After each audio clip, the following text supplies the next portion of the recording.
स्वाभाविक है कि जो वैश्विक महामारी आई, मानव जाति पर जो संकट आया, उस पर हमारी बातचीत कुछ ज्यादा ही रही।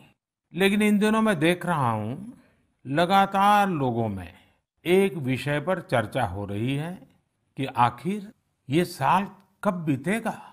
कोई किसी को फोन भी कर रहा है तो बातचीत इसी विषय से शुरू हो रही है। ये साल जल्दी क्यों नहीं बीत रहा। कोई लिख रहा है, दोस्तों से बात कर रहा है, कह रहा है कि ये साल अच्छा नहीं है। कोई कह रहा है 2020 शुभ नहीं है। बस लोग यही चाहते हैं कि किसी भी तरह से ये साल जल्द से जल्द बीत जाए। साथियों, कभी कभी मैं सोचता हूं कि ऐसा क्यों हो रहा है।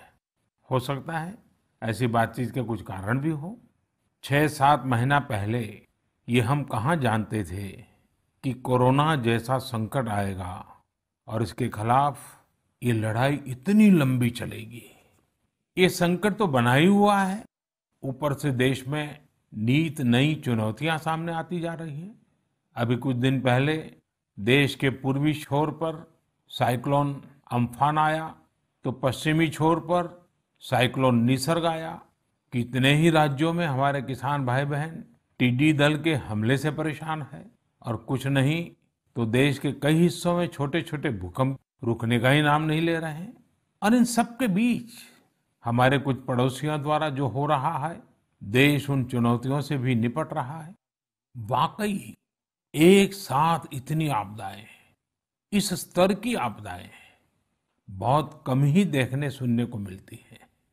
हालात तो ये हो गई हैं कि कोई छोटी छोटी घटना भी हो रही है तो लोग उन्हें भी इन चुनौतियों के साथ जोड़ करके देख रहे हैं। साथियों, मुश्किलें आती हैं, संकट आते हैं, लेकिन सवाल यही है कि क्या इन आपदाओं की वजह से हमें साल 2020 को खराब मान लेना चाहिए। क्या पहले के 6 महीने जैसे बीते उसकी वजह से ये मान लेना कि पूरी साल ही ऐसा है, क्या ये सोचना सही है? जी नहीं, मेरे प्यारे देशवासियों, बिल्कुल नहीं। एक साल में एक चुनौती आए या 50 चुनौतियां आए, नंबर कम ज्यादा होने से वो साल खराब नहीं हो जाता।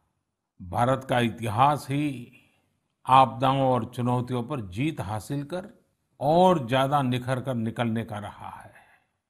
सैकड़ों वर्षों तक अलग अलग आक्रांताओं ने भारत पर हमला किया, उसे संकटों में डाला।